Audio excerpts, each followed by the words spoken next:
again for another episode of the CHL Top 10 show. As always, I'm Scott Van Coonen, and this week we welcome our first coach to the show and another player that's making the Seattle Kraken look like draft wizards. It's Rouyn-Noranda's Martin Dagenais and Kitchener's Carson Rehkopf. Martin Dagenais is 20 games into his CHL head coaching career after a 2-year stint as Dave Cameron's assistant with the 67s, and before that, 7 years as coach and GM with the CCHL's Ottawa Junior Senators. We'll talk about what type of coach he is and his influences, his road to becoming coach of the Huskies and his whirlwind summer, the moves they made during the offseason, dealing with the preseason expectations, and what it's like to be a first-time head coach in the QMJHL. Here's Martin Dagenais. Okay, joining me now is the head coach of the 4th-ranked team in the CHL Top 10 rankings. It's Rouyn-Noranda's Martin Dagenais. Martin, how are you doing today? Good, yourself? I'm pretty good. It's been a long and winding road for you to get to where you are now. First year as head coach in the CHL, but you spent 10 years with the Ottawa Junior Senators in the CCHL, 7 as a head coach and GM. Lots of success there, 2 finals, 2 championships, and then 2 years with the Ottawa 67s as an assistant coach to Dave Cameron. So maybe to start off with, why don't you tell us what kind of a coach that you are? Well, I want to say I'm a player's coach. I think the new generation now, you have no choice but to be someone who can talk, communicate with your players. At the same time, I think I know what I'm looking for in a hockey player, what I'm looking for in terms of the type of team that we want to be. So I'm obviously there's ways to do things. I want guys that compete, guys that play the right way, guys that don't cheat. I'll take hard work over skills any day of the week. And this is kind of how I was able to have success with the Ottawa Junior Senators in the CCHL. That's how we had success with the 67s under Dave Cameron. And I kind of want to do the same thing here in Rouyn-Noranda. So who were some of the coaches that, kind of influenced you as you came up through the ranks, or that you kind of looked at as you were evolving as a coach? Well, it's tough to not mention Dave Cameron. Obviously, spent 2 years with him, and before I got the job as an assistant coach with the 67s, I had some interviews to be a head coach both in the OHL and the QMJHL. So at that point, you're not disappointed that you're going to have to be an assistant coach for a few years before getting that job. But part of you thinks that you're ready to take a job and run with it. And those 2 years with Dave were so beneficial for me in terms of learning new things, especially with Dave's experience at the pro level, coached overseas, World Juniors. So I was able to, especially the second year, the first year was a bit tougher just because I had to kind of relearn how to be an assistant coach after being a GM and head coach for 7-8 years. But the second year, I think I got more comfortable. I was in charge of the penalty kill, and it was much better the second year again. It's just sometimes as an assistant coach, knowing where you fit in. And I'm not going to lie, whether it's Dave or even Norm Milley, who was the other assistant coach with the 67s, I was able to learn a lot from these two guys. How important is it as a coach to be a sponge when you're around other guys like that?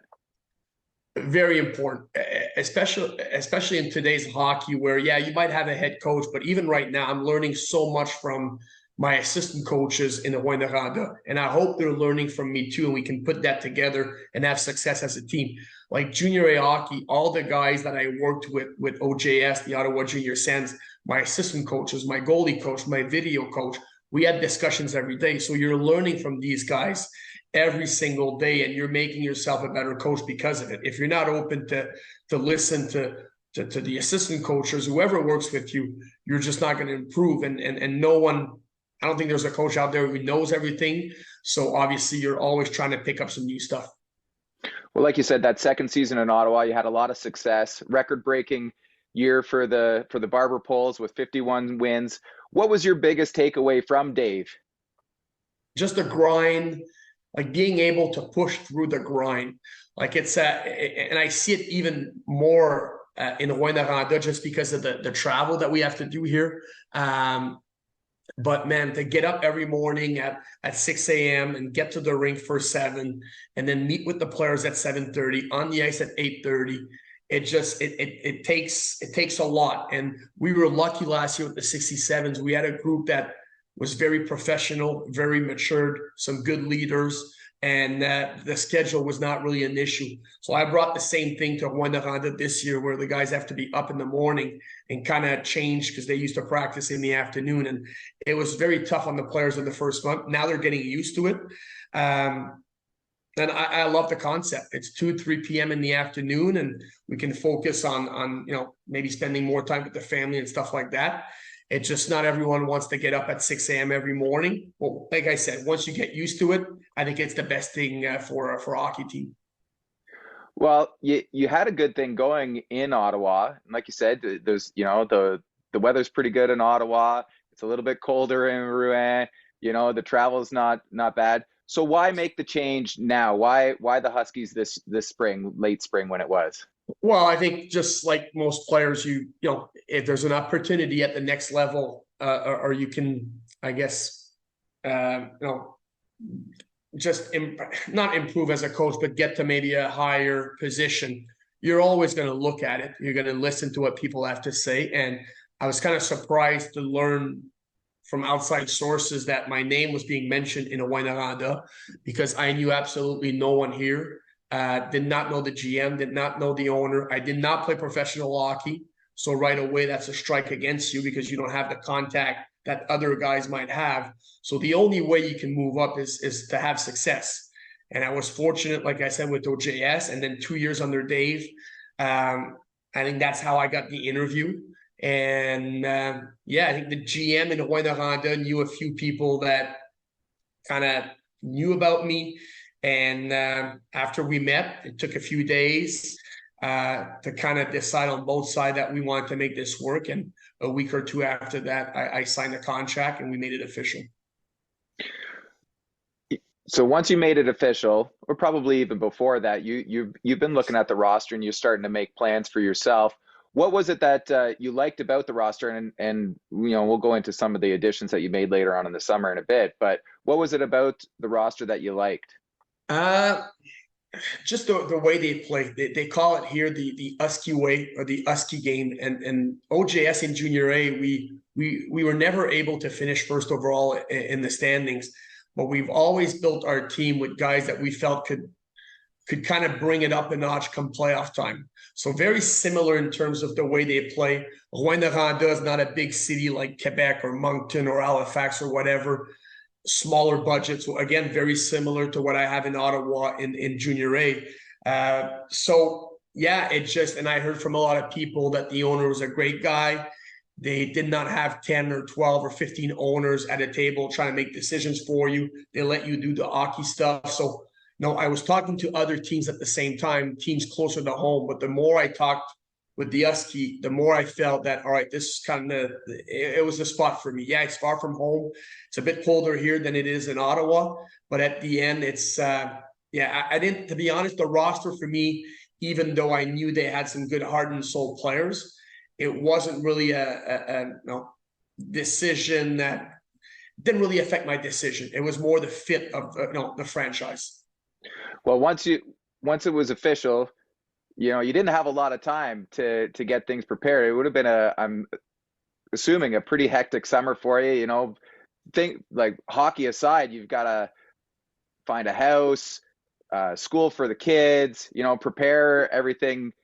What was your summer like? Not to mention moving on from the OJS franchise as well. Well, it was hectic. I'm not going to lie. I think the toughest was like you mentioned, like the family stuff, like getting our daughter in school. She's born October 2nd. And in Quebec, it's September 30th, not December 31st, in terms of who goes to school at what level or whatever. So she did her kindergarten in Ontario. They wanted her to do it again in Quebec. We did not want that. So we were able, because she was only 2 days late, we were able to get her where she's supposed to be right now. because my family's spending half the year here and coming back for the second semester in Eastern Ontario. So it's easier now that she's going to be at the same grade in both schools. And we plan to do that now for the next 3 years. Now selling our house in Castleman, renting here, buying a house in Embrun, kind of downgrading from what we had in Castleman. The house is being built right now in Embrun. So, yeah, that was, especially in the summer where you want to maybe take a break from hockey. That was not possible. But it is what it is. And it's actually a lot of stuff that we had to do in the summer. It's kind of fun. It's exciting. It's something new. But yeah, I'm not going to lie. It was hectic. And those are things that people don't normally think of. They think coach and the hockey. They don't think of the outside stuff. But on the hockey side of it, you guys were busy as well. You bring in, Will Rousseau and Jeremy Langlois from Quebec, Antonin Verreau from Gatineau, Andre Lashko from Chicoutimi. What was it about those guys that you wanted to bring them in? I know you would have been a little bit familiar with Antonin from the Alexander Cup that you would have played against them in Ottawa, Gatineau. But what was it about those guys that made it important to bring them in and before the season got going? Well, when I got the job, obviously the trades were not made, but I was talking to our GM, Yannick Gaucher, and he mentioned the names that the players he was looking at, because we had tons of draft picks, like too many draft picks for the amount of players that we had coming back.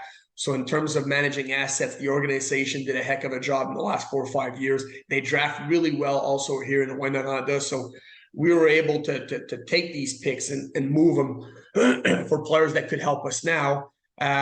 William Rousseau is a name that most people are familiar with just because of his success in the playoffs last year, Memorial Cup MVP. Had a slow start with us, not a bad start, just a slow start. And now in the last, I want to say 5-6 weeks, he's been amazing. Jeremy Langlois brings us an element that we did not have on the back end. Offensive defenseman that can make a good first pass, can also play on the power play. Lashko, I didn't know much about him, but we lost one European. So obviously we wanted to bring a second guy in, and his current teammate, Daniel Bourash, is from Belarus.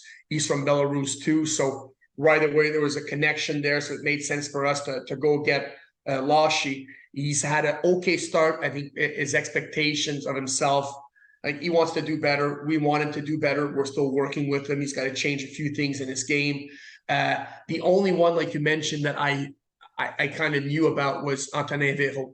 And just because being from Eastern Ontario, where I grew up reading the newspaper in French, and articles 20 years ago were always about the 67s, but also the Olympics. So you kind of grow up in a French community knowing a lot about both teams and both leagues. So I followed the Olympics just as I followed the 67. So, and Verreau was a player that I liked a lot at 16, but felt that he kind of didn't progress as a 17 and 18-year-old, unlucky also with injuries. So I was kind of hoping that Yann Gaucher, GM, would make a move to go get him. And he's another player who in the first 6, 7, 8 games with us, it was a struggle, was trying to do too much, was not playing the right way because he wanted to create offense. And now I'd say in the past 7, 8 games, he's arguably been our best forward, because we had tons of talks with him. His work ethic in practice is unreal. He thinks the game like a pro, prepares like a pro. So we felt that he could have a breakthrough year, and I think that's what's happening right now. And with Antonin now leading the team in scoring now, he's already matched his numbers from last year in 18 less games. Is he playing with a bit of a chip on his shoulder now, like something to prove to scouts and NHL teams? 100%. And if you would know Antonin personally, he's like a soldier. He's a military. He's a machine. And sometimes it's almost too much. But man, you'd rather work with guys like that prepare the right way. They're in the gym every day. They do what they have to do in school. They're never late, always on time. Like I said, he's a pro. I think the only concern sometimes with Antonin is he overthinks the game, and sometimes he's got to keep it, just simplify things. But yeah, he does have a chip on his shoulder, and it shows right now. I think the sky is the limit for him. I think he can be better than what he is now. And like I said, he's been one of our best forwards in the last month. And like you said, not the start that Will Rousseau would have liked, but now he's, tops in save percentage. He's third in goals against in the league. So obviously he's turned it around. What does his presence bring with him in the crease? Just the confidence that our guys have in him right now, based on the way he's playing. And it's almost dangerous because you're almost saying, all right, we can kind of relax. We don't have to play 60 because we have someone in nets who's going to get the job done. But we don't want to see it that way. We just want the players. And I think that's the way they feel, where, all right, let's go on offense. Let's make sure that we're as good as we can defensively. But we know in the back of our mind that if we do make a mistake, we might have the best goalie in the country in nets. So everyone's just more comfortable, more relaxed. You're not going to make a mistake and the puck's going to be in the back of your net, knowing that Will is in nets. And again, we weren't playing bad hockey early on. We weren't playing good hockey. We were average, but Will was also average. Now that we're playing better hockey and Will's been excellent, well, you know what? When we're on, we're a tough team to beat now. Well, like you say, the start of the year, you guys were ranked as the favorite in the CHL, coming in at number 1 in the CHL top 10 rankings in the preseason rankings. And then you got off to, in your first 10 games, only 5 wins in those games. What was your message to the team in that time? Or did you start questioning, things that you were doing yourself while the team was, I don't want to say struggling, but not kind of living up to those expectations? Yeah, well, first off, as a coach, you always question yourself after every game, win or lose. You win a hockey game against a very good team and you think deep down that you're the best coach in the world. You lose the next day and then you think you're the worst coach in the world. That's the way we are, eh? And that's you try and keep it at the same level, but it's difficult sometimes. For the players, what bothered me early on is, and I think those rankings, the preseason ranking, that I don't always agree with, because I think it's tough to know in the preseason who should be 1, who should be 2, who should be 3. Like, for example, the 67s last year, we had 10 players that were 16 and 17, still finished first overall, but the 67s weren't in the initial top 10, which kind of surprised me. Well, other teams like Owen Sound and Sudbury were there. And in my mind, I think the 67s right now are the better of these 3 teams. So you have to take those rankings with a grain of salt when they're done before the season starts. At the same time, I think mentally it did affect our players. I think it was to the point where in the first 2-3 weeks, we were kind of waiting for the success to come to us instead of working hard and saying, you know what, we're going to go get it. And, those acquisitions that we made in the summer, obviously good players, skilled guys, and then to put that together with the 5 rookies, I think that we have that weren't here last season, we kind of became a skill-based type of team, which I don't want. And now we're, like I said, the last month and a half, we're playing with more sandpaper. We're playing with more grit. We compete. We don't cheat. We stop on pucks, which was very difficult for us the first 2-3 weeks, which is the reason why at that point we were playing 500 hockey. Also in that time, you guys were struggling a little bit in the extra time. Now you guys are tied with the most shootout losses in the CHL with 3 with the Red Deer Rebels right now. What kind of things can you say to the players, or do you just have to keep working on stuff in practice to close out the games either in regulation or overtime, or just to be more successful in the shootout? Well, the first 4 games went to overtime or shootout. I think 3 of them in a shootout. So first off, you're not prepared for that because you're not practicing your shootout in September. You want to focus on other stuff, whether it's the D zone, the forecheck, the simple stuff, but the things that are very important. So that kind of took us by surprise. And obviously I'm a new coach here. I got 8-9 new players that weren't with the team last year. So I didn't really know at that point who to put in a shootout. So I was trusting my assistant coaches, and you know what, we gave it a shot. I don't know, the puck did not want to go in for us. So we're still experimenting with different players when it comes to shootout. So we do it a bit more now in practice. Sometimes it's just a gut feeling. Someone might have a very good game that night and you put him in. Some other guys are just machine when it comes to shootout. Some guys can't score at all in a shootout. But it's never an easy decision. It really is a gut feeling. Well, like you said, last 10 games, things have been turned around. You guys are first in the West now, tied with Drummondville in points, but win percentage, you guys are ahead. Coincidentally, in those 10 games, you guys had your captain, Dylan Gill, return.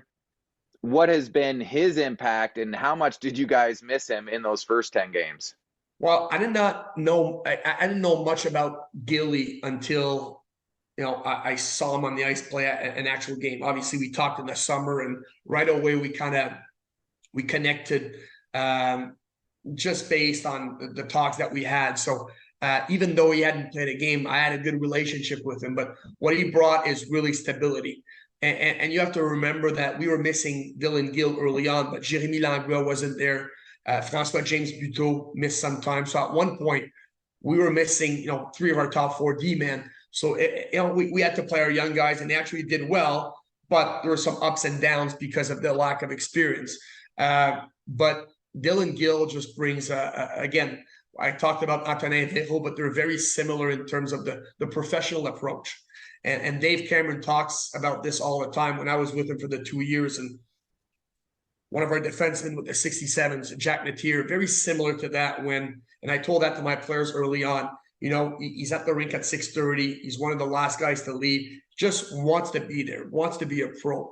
And you guys that have that in them, they just improve way faster than a player who just shows up, who doesn't go to the gym like he should, who arrives late at school. And again, so Dylan Gill brings all that. He's a pro. He does it the right way. He's a good leader on the ice, off the ice.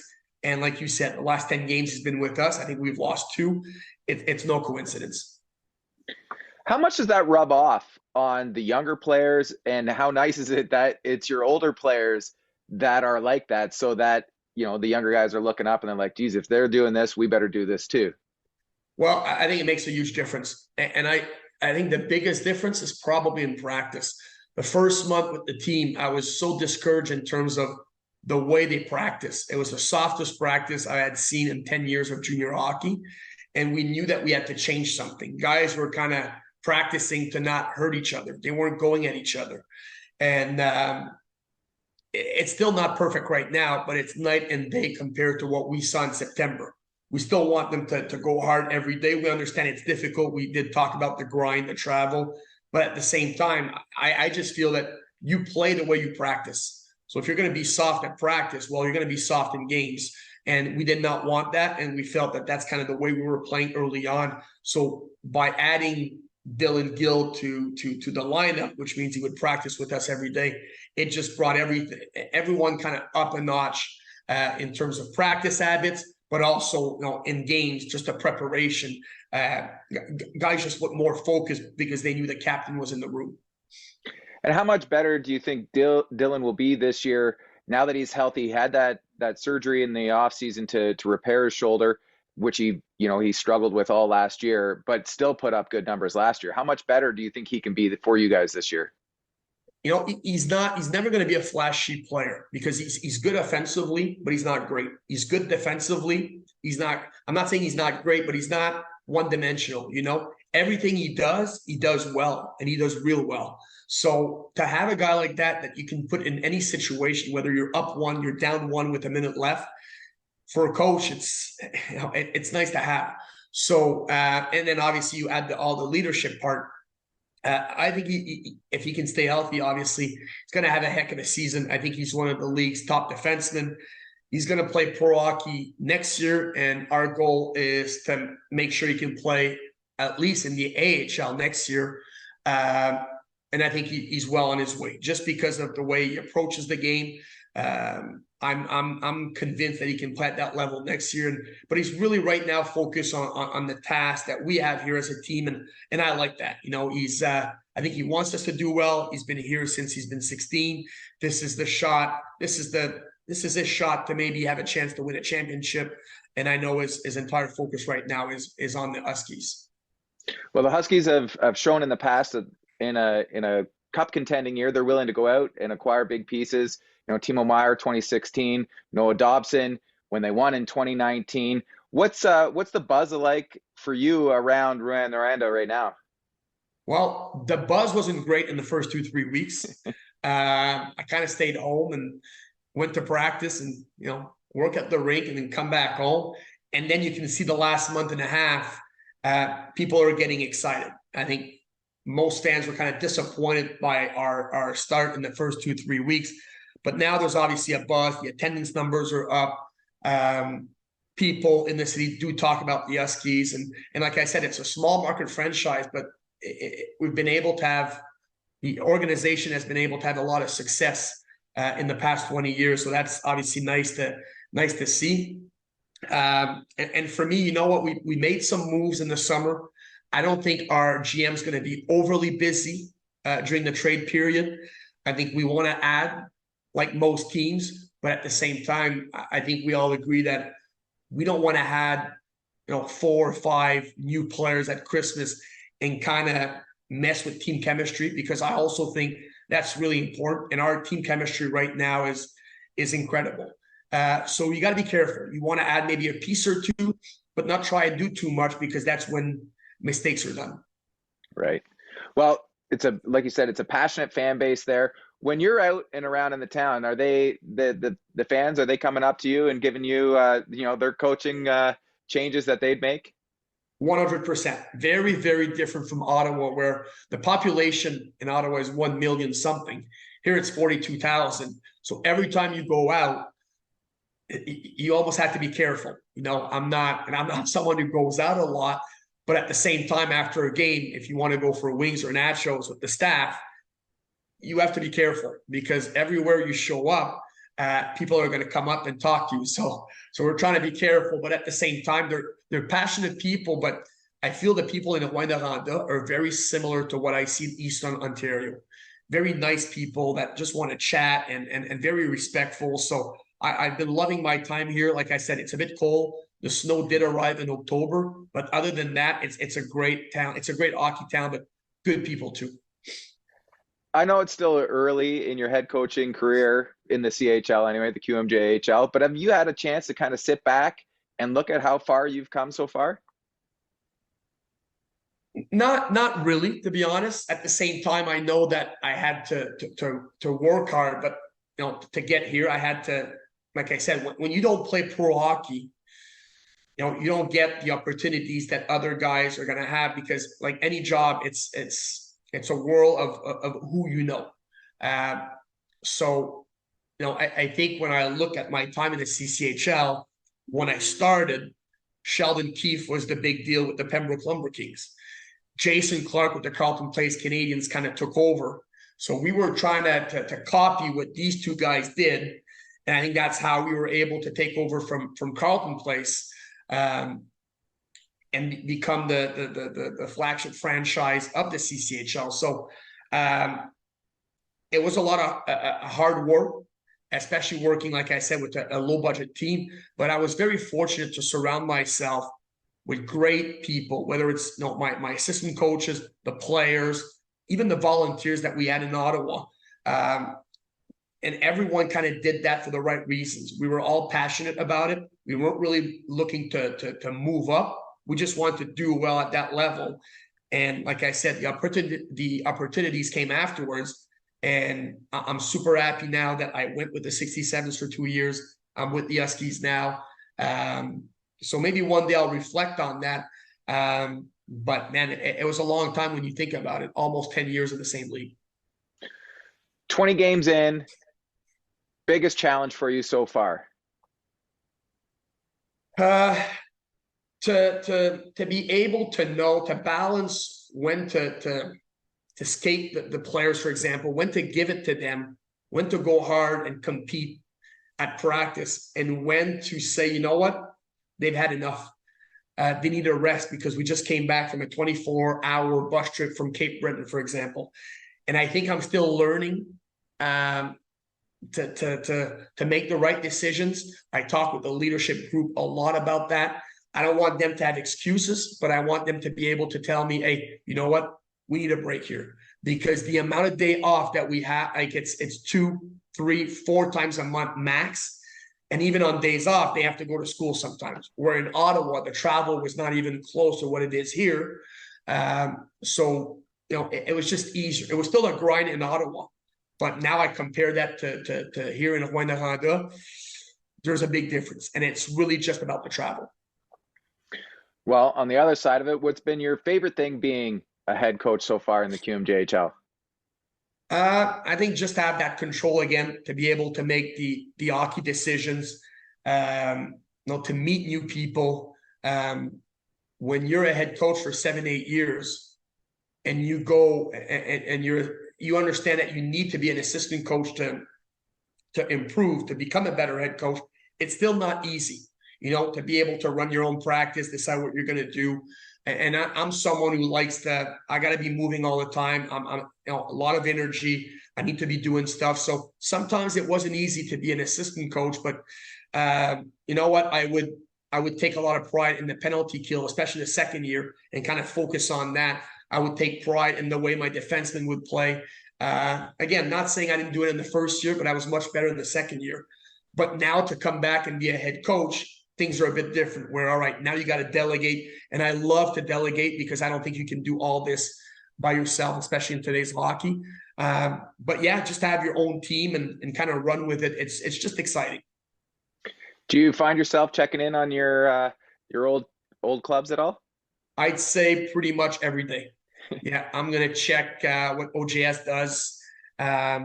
When they play, I sometimes watch games. I do the exact same thing with the 67s. I chat with Dave once in a while. I chat with Boydie, the GM, James Boyd, Norm Milley, the assistant coach. I've talked to a few players. Both teams. I'm very proud of where I come from, and that's never going to change. So I really want both of those teams to kind of keep doing well. When OJS loses a regular season game right now, it bothers me a bit inside. Same thing with the 67s. They lost 5-1 to Kingston yesterday in the school day game. And I'm like, and that's a big game for our players, 15,000 kids in the stands. And I'm like, man, I kind of wanted them to win that. It pissed me off a bit. So it's natural. It's not going to go away, but that's the way I am. I'm an emotional coach. I care. I think I'm real. I'm honest. And I really want them to do well. You talk about talking to Dave Cameron and other guys. One guy that spent a lot of time in Rouyn and time in Ottawa is Andre Tourigny. Have you had a chance to talk to him about, kind of what to expect in Rouyn before you came up, or maybe even now? Yeah, well, not much. I actually talked to him way more before, just because he was with the 67s, and he came and watched OJS play because he was APing some players. So he was following our league close. And then when Dave took over, he replaced Andre. And I took over, I replaced Mario Duhamel, which went to Arizona with Andre. So we had that connection there. So we talked a bit, but really for Rouyn-Noranda, he just saw me at the draft in Nashville, and we had maybe a 5-minute chat and mentioned that it was a great spot to be at, good organization, great ownership, good management. And you talk to people in Rouyn-Noranda, it's funny because Andre Tourigny is a legend here. Like, they love that guy. I think he was here for almost 10 years or something like that. So obviously big shoes to step in. But and there's a reason why everyone loves Andre Tourigny. He's just a good person. And that's kind of what I want to be. And I'm not saying I'm Andre Tourigny, but I think when you're a good person, you're nice with people, you're respectful, I think people appreciate that. They respect that. So, but definitely, like I said, Andre Tourigny is everyone knows him in Rouyn-Noranda. Well, this weekend you guys are hosting the Drummondville Voltigeurs, another team that's trending up right now, and then Blainville as well. What do you guys have to do this weekend to make sure you're coming out with a couple of victories? Well, Drummondville, obviously, we've played 20 games and we've seen them 3 times already. They're coached by a good friend of mine. We're from the same area, Sylvain Favreau. So it's going to be interesting because last time we played them, it was a cat and mouse type of game. It was 2-3 weeks ago. We lost 2-1 in a shootout. They beat us in Drummondville. The game before that, we beat them in the shootout. I feel both teams are equally good. We both have good depth up front, good depth on the back end. Both teams have great goaltending. So I think it's going to be tight once again. I think it's going to remain tight if whether we play them in January, March, or even April at one point, because they're very structured. They play the right way. And Blainville, I'll be honest with you, we haven't focused on them a lot yet. We're going to probably do that tomorrow and Saturday after the Drummondville game. But this is the first time we played the team, the Armada. So we're kind of not sure what to expect, but we'll be prepared come Sunday. Martin, this has been great. Thank you very much for taking the time with me today. Good luck this weekend and the rest of the season. Thank you.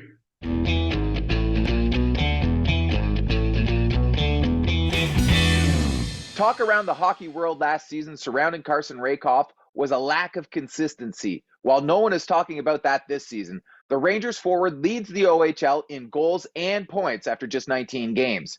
We'll find out how he's become more consistent this season, what it's like to play in the Kitchener-London rivalry, how the team is bouncing back from a disappointing 2022-23 season, and the swagger they have in the Rangers locker room right now. Here's Carson Rehkopf. My next guest is from the 8th-ranked team in the CHL Top 10. He's leading the OHL in goals and points. Seattle Kraken prospect from the Kitchener Rangers. It's Carson Rehkopf. Carson, how you doing today? I'm good. How are you? I'm pretty good. I understand that you guys got to do a school visit today. Where did you go and how was that? Yeah, we went to a public school just by my house here, and it was great. I mean, they do a lot of that stuff with us, and it's the least we can do for the community we got. What's it like when you see the reaction of the kids when you go to one of those things and see how much they enjoy, meeting you guys and spending some time with you guys?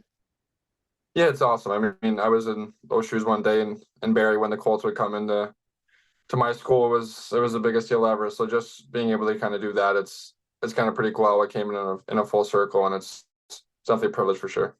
Yeah, nice to be able to pay it forward. You mentioned Barrie, and I want some clarification here, because when we talked last year at Top Prospects, you told me you were from Utopia, which is just outside of Barrie. Yeah. But you go on the OHL website and it says you're from Vaughan. If you go to the NHL website, you've got Barrie listed. So let's set the record straight. Where's Carson Rehkopf from? Yeah, I'm from Utopia. I think the Vaughan came from because that's where I was drafted from, because I played in Toronto, and I guess that's where my address was at the time. So they figured I was born in Vaughan, but I was born in Barrie and then kind of moved out to Utopia. It's 20 minutes outside, so it's nothing crazy. So yeah, but from Utopia. All right. Well, right now the Kitchener Rangers might be they definitely are one of the hottest teams in the entire CHL. You guys are first place in the OHL. You're on a 5-game winning streak. Like I mentioned, you're 8th in the CHL top 10. But right above you in the top 10 are the London Knights. Does it bother you guys at all that your arch rival that you guys are ahead of in the standings are ahead of you in the rankings? No, like honestly, I don't think it's obviously just a ranking at the end of the day. I mean, we're trying to worry about what we can control. I think we came in as a non-ranked team, so I think for us it's just getting better and better every week and just doing what we can do. It sure seems to bother the fans. Obviously, it's a huge rivalry with you guys. Do you like to see the passion in the fan base like that? Yeah, it's what you play for. I mean, both fan bases are obviously unbelievable, and we have a pretty crazy fan base, so it's awesome. They kind of get behind us, and they really care for us. It's an awesome thing to play in front of, for sure. And you guys have played London once this year. You won that one 4-2 about 10 days ago. 5 more times against them in the new year. Obviously, your aspirations are to win the Western Conference and then go to the win the OHL championship and go to the Memorial Cup. That path will be likely through the London Knights. What's that rivalry like to play in? Yeah, I think, I've had it last 2 years in playoffs, losing last year and winning the year before. I mean, it's special. I think it's, from my opinion, probably the best rivalry in the CHL. So I think every game you go into the bot, or every game they come to the yard, we're obviously have respect for those guys, but when we're on the ice, it's the biggest rivalry in CHL hockey. So I think it's special to be a part I done my fair share of games playing in like Game 7 and obviously last year too. What's it like this year with Henry Bruchevitz playing in London, and you've got Hunter obviously as a teammate with you? Yeah, it's funny. Like I'm pretty close with Hunter, and I've been close with him, so I know Hen pretty well. And it was obviously a joke if once he got traded there, it was funny. Like we were kind of marking that down the first time we'd play him and kind of give it to him a little bit. But obviously, yeah, both two great kids, and Hunter's one of my best friends, so it's awesome to kind of see him be able to play against his brother. For you, you've got a letter on the jersey this year. What does it mean to wear a letter on such a historic franchise? Yeah, I mean, obviously it's special. I think oh, you're always trying to be a leader, but I think obviously having to get recognized by the coaching staff, kind of be a part of that group is special. I think we got a great group. I think everyone leads in their own way, and it's really showing for us. Last year, as we entered the season, expectations were pretty high for you guys, and then you ended up finishing eighth, and until you upset Windsor in the playoffs, it just felt like something was a little bit off, or you guys weren't just firing quite right. Would you say that's fair? Yeah, I think it's definitely a fair assumption from the outside. I think obviously we were pretty expected to do good things last year. I think obviously in playoffs we kind of showed how good we were, but I think it was just maybe a bit too late. But I think this year it was kind of the reverse. I think we weren't expected to be much this year, but I think we kind of took it upon ourselves to like why not? Like we don't really have any expectations for the group from the outside, so set some high ones within our group, and I think the coaching staff and the group we have in the room has done a great job of that. Well, what lessons did you learn from last year that you want to make sure you're not going to repeat this year? Does it just come down to a consistency thing, or what would you say? Yeah, I think that's the biggest thing is just the consistency. I think the league is such a crazy league. Like anybody can win it any night. If you're not on, like there's a good chance you lose a game. There's too much skill and too many good teams, especially in our conference and throughout the league. So I think it's just bringing every night. I think it starts practices and throughout the week being locked in the whole week and being ready for those games when it starts. And like you said, this year expectations from the outside anyway were lower to start the season. You're 14-5 after 19 games. Lead the entire CHL in goals per game. What has Coach Ahokas brought to the organization for you guys? It seems like it's been a better than seamless transition for you.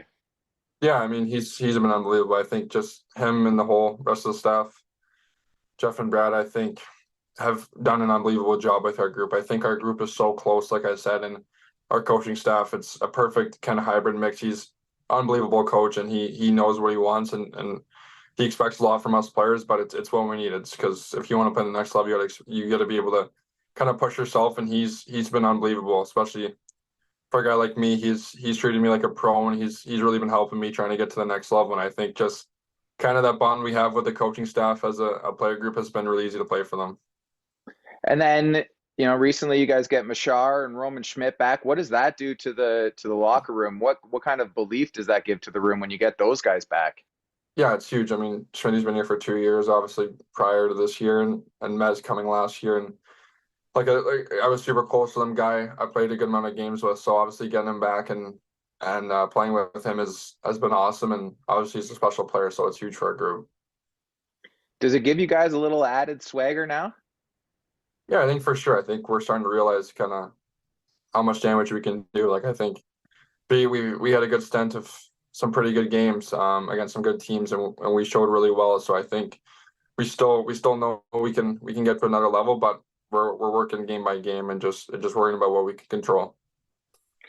Well, 4 of your 5 losses have come on the road. So, I guess in areas to improve, that would be one of them. What better ways can you prepare so that you guys are ready on the road a little bit better right now?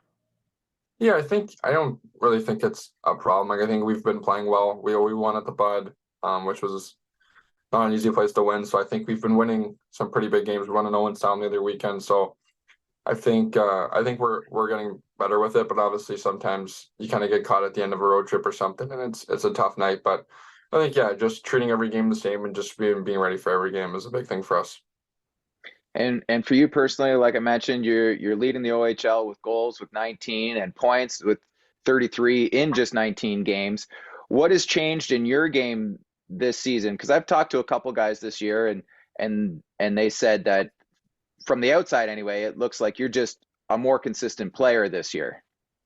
Yeah, I think that's definitely fair. I think that was a big thing I came in the year with, to just honestly trying to be the best player on the ice every night. And I think that's something for me that's important, is if I'm coming in every game with that mindset. I think my skill and my size and my skating can kind of take over. I think obviously my teammates have been unbelievable this year. I think we have 4 or 5 of the top guys in the top 10 or whatever. And I think everyone's been playing good hockey. So it's been pretty easy to put up points with those guys, but I don't think any of us are really worried about points. We know for winning games that everyone's going to succeed themselves. Well, just to stay in the winning column, how do you guys, or what do you guys have to do to maintain it over the full 68 game schedule and then into the playoffs? Yeah, I think just staying hungry, staying with that kind of dog mentality we came into the year with. I think just trying to prove people wrong. So I think there's still doubters, but I think for us it's just not being complacent. Like, I think you can get comfortable when you're doing well, but for us, and we've kind of been good with it, it's just staying on it, I think, is a big thing. What types of things can you do to not get complacent? Because it is easy to become complacent when you are playing so well and everything's clicking for you. So what types of things are you guys, working on in video or in practice to make sure that you're staying hungry? Yeah, I think honestly it's just what's within our group. I think we all on the same page, so it's not there's not many reminders, because we're all on that same mindset, and we're all pushing together. So it's been pretty easy, which you don't see often. And then, like you mentioned, you're first. Brushevich is second in the league. You've got Sop, who's third in the league. Misljevic is third in goals, and he's in the top 10 in points. Jackson Parsons is top in goals against and third in save percentage. What's been from your perspective maybe the biggest pleasant surprise on your team? I'll narrow it down for you just to Misljevic and his 14 goals so far, when last year his career high was 4, or Parsons, who only had played a handful of games before this year. Yeah, I don't think, to me, neither was surprised. I think Pars played as a 17-year-old because of COVID, and he was unbelievable for us. So I knew he's a very good goalie, and it was just a matter of time until he kind of got back from his injury and really took over in that spot. And I think Missile, kind of coming in as a free agent, he's always been a shooter. He's had a good shot. So I think this year, like, I started playing with him at the start of the year, and he was super comfortable, and he's playing good hockey. Like, he's a really good hockey player. It's not a fluke that he has 14 goals. I think he's played really good hockey, and he deserves what he's getting. When you guys see all of your, like, when you see yourself and your teammates up near the rankings, and I know you said the points don't really matter, but do you kind of look at it internally and kind of challenge each other, try to get ahead of, you've got some pretty big personalities in that room. I'm sure you guys are kind of, jokingly looking at it with each other and saying, I'm going to get ahead of you tonight, or vice versa. Yeah, I think me and Brew do it a bit. I think we've been best friends sort of since he came. We've roomed everywhere, CHL game, everything. So we're each other's biggest supporters at the end of the day. But yeah, we love the competition throughout practice, everything. So it's been great, and it's been working for us. So. And how important is it to have somebody to compete with and make sure that you're keeping everything at an intense level, so that when you get to the games, you're still going and you're ready, and it's not really a step up for you guys? Yeah, it's awesome. I mean, our whole team we have a very good practice team. I find this year our practices have been very good, and I think it's definitely a big reason why we're winning games and holding on to leads. And I think everyone challenges each other. We have great practice competition. We love the battle, and we love to compete. So I think that's been a big reason why we're doing so well. And this summer, Nashville, you get drafted by Seattle. Just you've had a couple of months to let it sink in. What was that moment like for you? Yeah, it was special. Obviously, it's your dream for your whole life, kind of playing hockey. So I think being picked by Seattle was unbelievable. Kind of getting down there and getting to meet everyone and getting acclimatized with the city was special. Obviously, and training camp was really good to kind of get down there and get skating with all their guys. And it was really good to kind of get into a game and come back here and bring that experience back and really help the team. When you get to camp, and you start looking around and you see a lot of other CHL players and familiar faces for you, a lot of guys from the OHL. Does it make it easier going into camp like that? Yeah, I think for sure we had a super close prospect group down there. So I think I still talk to a lot of the guys kind of throughout the year, and obviously having a ton of OHL guys is pretty cool. So it was super fun for sure. And what was the message from Seattle when they send you back to Kitchener? Yeah, just so like pretty much what I said, just being consistent every night and just trying to be the best player on the ice every night is something that I think I can do and something I think I've been doing. So it's just something I gotta kind of continue with throughout these next couple of months. Do you set personal goals for yourself? You know, we all know the team goal is to win a championship, but do you set any personal goals for yourself throughout the season or marks that you want to hit by certain points or anything like that? Yeah, I'm not a big numbers guy. I think just like play wise, just like I said, being just kind of having that mentality every night and just knowing what I need to do every night, I think is a big thing for me. I think I have enough skill and poise with the puck and my skating abilities that it's just if I'm playing that game, I think that kind of stuff will take care of itself. You're averaging more than a shot more per game this year than last year. Is that just a case of more opportunity, more ice time, or you're just making better use of your time on the ice? Yeah, I think just honestly shooting more and spent a lot of time kind of reading the ozone this summer and really watching some of the best goal scorers and how they score goals. So I think I've upped my kind of slot shots and stuff like that quite a bit this year, and I've definitely noticed it, and it's definitely been a big help. You've got a laser of a shot. How did you get such a good shot? What did you like? What did you work on as a kid? How did you get to be such a good shooter?